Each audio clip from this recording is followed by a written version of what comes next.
Hello everyone and welcome back to Every Other Saturday. So in today's video, once again, we've got something ever so slightly different. This is going to be video 1 of 2 going up tonight. We might be a bit late in pushing them out, don't get me wrong. I was working and stuff like that, so I've managed to get these up and filmed and edited and things like that. So you might see them like the morning of the St Johnstone game, but thanks again for sticking with me and watching the videos. So I wanted to squeeze them into one video, but it was going to become too long and boring and tedious for you to sit through, so I'm going to put it into two kind of categories. So video 1 is going to be the transfer kind of roundup for January there, and video 2 is going to be the St Johnstone preview game. So stick around for both of them, be very much appreciated. So first of all, we'll dive into the ins and the outs of the Rangers transfers, and we'll see exactly how we've done. We'll get some comments from you guys and we'll see exactly what you're thinking as well. Get them down in the comment section below. But first of all, as always guys, we'll get the cheap plug in there. If you haven't done so, consider smashing a wee like on the video. A wee subscribe would be very much appreciated, and as I've said, get down in the comment section below. I want to hear all your interaction. I want to see what you think. I want to know if you think I'm right. I want you to tell me if I'm wrong. But let me know what you think of this January Windows transfers and get down in the comment section. So it's cheap channel plug stuff out the road. Let's dive straight into video number 1 and let's talk all about the transfers. Every other Saturday's my half day off, and it's off to the match I go. Happily we wander down the Copeland. So first of all guys, let's take a look at the business coming in to the club. So we managed to get a couple of pre-contracts signed. It was 3 pre-contract agreements we've managed to get signed, which is fantastic news. All the players look as if they've got a hell of a lot of potential and ability, but we've got 2 of those that we've managed to push through and get here a little bit early. So we've got a few extra months with them in the squad to try and integrate themselves and become a useful part of the team. Now if you take a look at Steven Gerrard's presser, it looks as if it's maybe been because these 2 players look as if they're going to be slightly more needed than the other one, but let's take a look in at them and see who it is. So the 2 lads that we've managed to get in from their pre-contract agreement and squeeze forward into the transfer window is Scott Wright and Jack Thompson. Now looking at this ever so slightly differently, yes, these are fantastic bits of business, but they're good for on the park and they're good off the park as well, because this is a sign of where Rangers are at just now. Yes, we're managing to take advantage of this pre-contract agreement, but we're getting these fantastic ability players that have got a bit of future on the go, but we're getting them for cheap as chips. We're using everything in our ability to get them for next to nothing, because let's face it, we've got previous with Glenn Kamara, 50 grand, the guy's worth a minimum of 6-7 million quid now. So this is the kind of business that I like to see Rangers doing, building for the future, but also investing for the future as well, because with the financial history that we've had, it's always good to see that there will be a nice return in the future. Now taking a quick look into Scott Wright, so we'll look as if we've got a fantastic Scotland prospect here.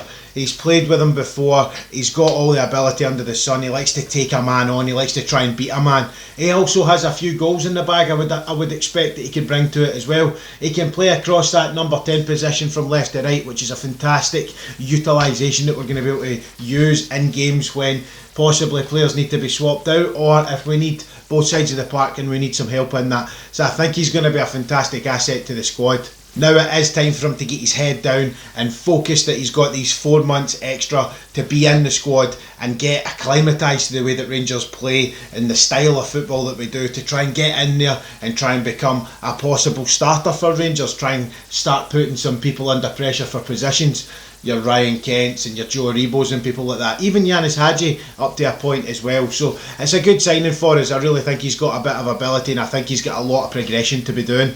Also as part of this deal we have a bit of information that I didn't really like. We've got Ross McCrory going on a permanent from now onwards. So we've had Ross up there on loan and that's fine. He doesn't play against us though, but now he is a fully fledged Aberdeen player.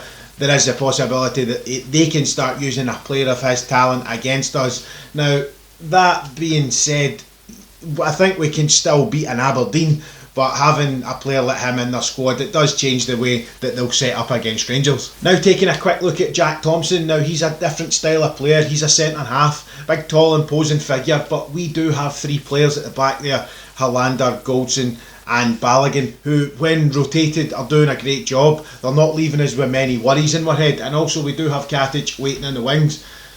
Bit of bad news when it comes to him and the injuries and stuff like that, but he is waiting in the wings to come back. So yes, we are relatively stacked in that area, but having him come in with this extra 4 months to come in instead of waiting to the end of the season, it kind of gives him maybe a bit of a leg up, to be honest, on Katic. And it's not a nice thing to say, because we all love Katic and we've seen how well he's doing in the gym and he's getting his physical side of things back together. But with Katic missing so much, basically an entire year of football, and being injured, getting back into the swing of it, could this be a point for Jack Thompson to just maybe take a foot and step in front of Katic? Would Katic maybe need to go out on loan after he gets back up to full fitness to kind of get that match sharpness back? We don't know what's going to happen for Katic, but it looks as if that's why we have Jack Thompson being brought in to possibly cover for the fact that, yes, we've lost a player in the centre-half position, but we don't have Katic back yet. And Gerrard came out and said that he likes to have 4 at the back. Also, another thing I was thinking about that as well, with the type of player that he is and how he likes to play with the ball at his feet and find the pass to get it out into the midfield and almost sometimes get it out to the strikers as well. That strong imposing presence, we have that already. We've got Connor Goldson in that position doing that. So could this be a partnership for Goldson as well? Could this also be somebody that finally we get to say that Goldson can take a rest, because guy just seems to play every minute of football for Rangers? It's an interesting one. I mean, it could slot into a few different positions, and I'm really looking forward to seeing what he's going to be doing in a Rangers jersey. Also signing on a pre-contract agreement from Bournemouth is Namande Ofabor. I apologise if I said that wrong. I think I said it right though. He's signed from Bournemouth again. He's came from their youth academies, had a few loans and stuff like that, and it looks as if it's time for him to move on, come to a team like Rangers that are giving people a lot more kind of opportunities and things like that, and it looks as if he's going to be playing that kind of central midfield CDM role as well. Now, let's take that as a whole and look at the squad that we have. We have this fully stacked midfield area. Now, he was the only player that you see on these pre-contract agreements that we didn't go out and sign. Now, it looks to me, listening to Gerrard and his presser again, that he wasn't pushed to bring in just now, because it looks to me like with this stacked midfield area that we have, maybe Gerrard's thinking that in the future, coming the summer, are we going to be losing people? Are we going to be losing somebody to a transfer? Are we possibly going to lose the ageing superstar that is Stephen Davis? Could he actually retire, leaving a hole in the middle of the park for Offerbor to maybe step into place?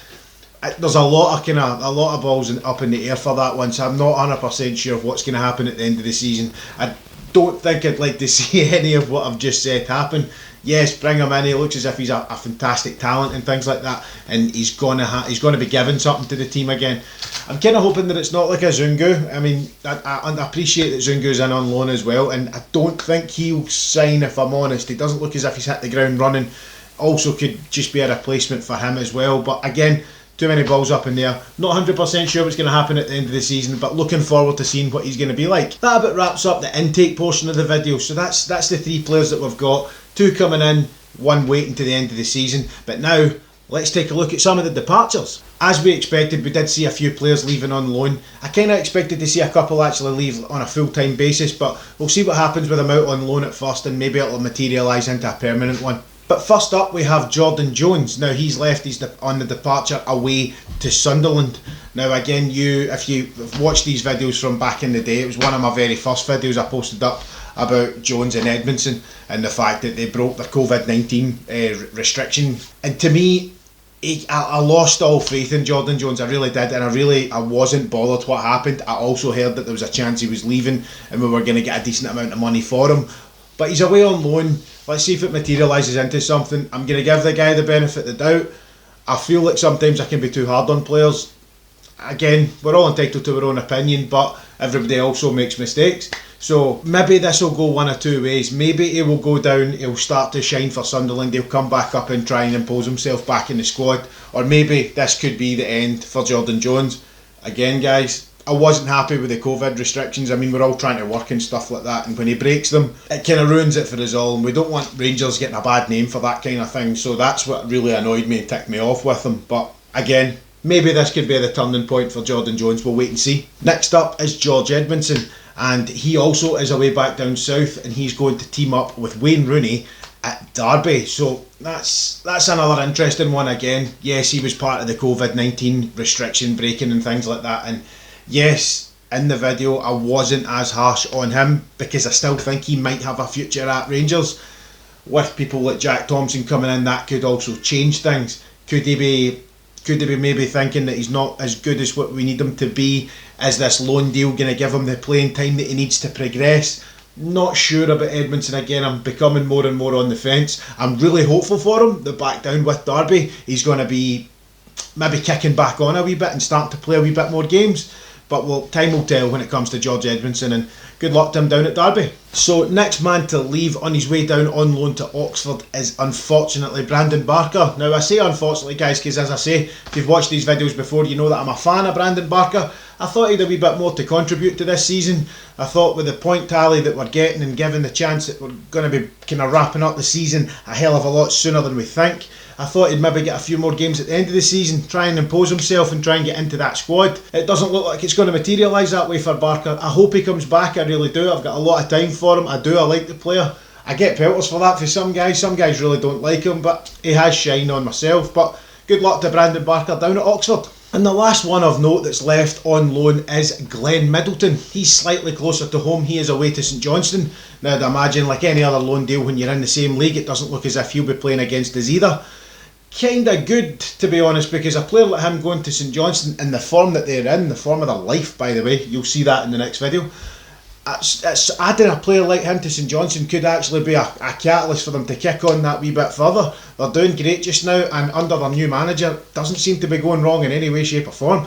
But I'll dive into that in the next video, don't worry about that. But again, good luck to Middleton. Let's get some game time into those legs as well, see where it goes next season. All in all, guys, I do feel as if it was a good transfer window for us. We brought in quality. We've got somebody coming in the summer window as well that are going to add something again. Could there be more in summer? We don't know. We'll see what happens there. But the players that have went out as well, yes, I feel as if some of them could have probably left on a permanent, but we'll see exactly what happens. The loan deal's going to be good for them. It's going to get them the minutes and the time playing that they need, because obviously they're not getting that at Ibrox just now. It's very difficult to break into a squad that we have, so it's good to see. I'm pleased that they're out on loan. I'm pleased we've done some good business, and to be honest, I really can't wait to see these new signings starting to play for us. So once again, Rangers, fantastic business in the transfer window. On a personal note, I do think that Jones might not be back. I don't know why I'm being harsh now, because I'm trying to be fair. It could be the time for him to change. I just don't think he's going to be back. I think it's pretty much bridges burned. Gerrard doesn't seem to have any confidence in him at all, and I think it's time for him to leave. I hope I'm wrong, I do.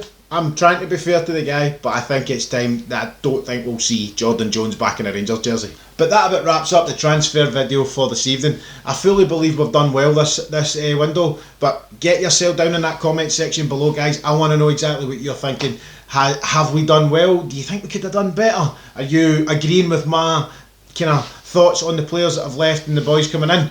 Let me know exactly what you think. Comment section below. Slap a like in the video. Subscribe if you haven't done so, and share it about. Let everybody see it. The subscriber list is getting higher now, guys. I think we're 122, and it's brilliant. Honestly, it's fantastic. The videos are getting more and more views as well, which is absolutely dynamite. So thank you once again.